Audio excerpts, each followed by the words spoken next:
സയ്യിദുൽ കൗനൈൻ നബിയുൽ ഹറമൈൻ ഇമാമുൽ ഖിബ്ലതൈൻ സയ്യിദുനാ മുഹമ്മദുർ റസൂലുള്ളാഹി സ്വല്ലല്ലാഹു അലൈഹി വസല്ലമ തങ്ങൾ എന്താ പറഞ്ഞത്?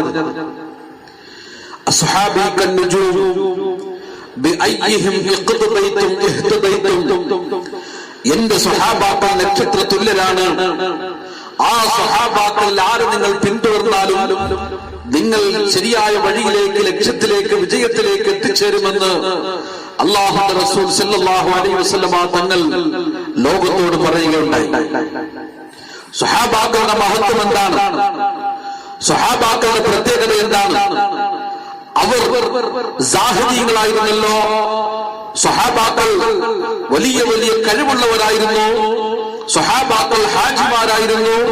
സ്വഹാബാക്കളിൽ മുഹദ്ദിസീങ്ങൾ ഉണ്ടായിരുന്നു, മുഫസ്സിരീങ്ങൾ ഉണ്ടായിരുന്നു, ഹാഫിളീങ്ങൾ ഉണ്ടായിരുന്നു. പക്ഷേ ഒരാൾ പോലും ഹാഫിള് എന്ന പേരിൽ അറിയപ്പെടുന്നില്ല. ഒരു സ്വഹാബിയെ പോലും മുഹദ്ദിസ് എന്ന പേരിലല്ല നമ്മൾ പരിചയപ്പെടുത്തുന്നത്.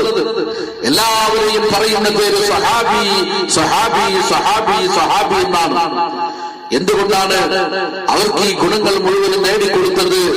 ഈ സുഹബത്ത്, സഹവാസം എന്നുള്ള ആ ഒരൊറ്റ മഹത്വം കൊണ്ടാണ്. അതുകൊണ്ടാണ് അവർ സ്വഹാബി എന്ന പേരിൽ അറിയുന്നത്.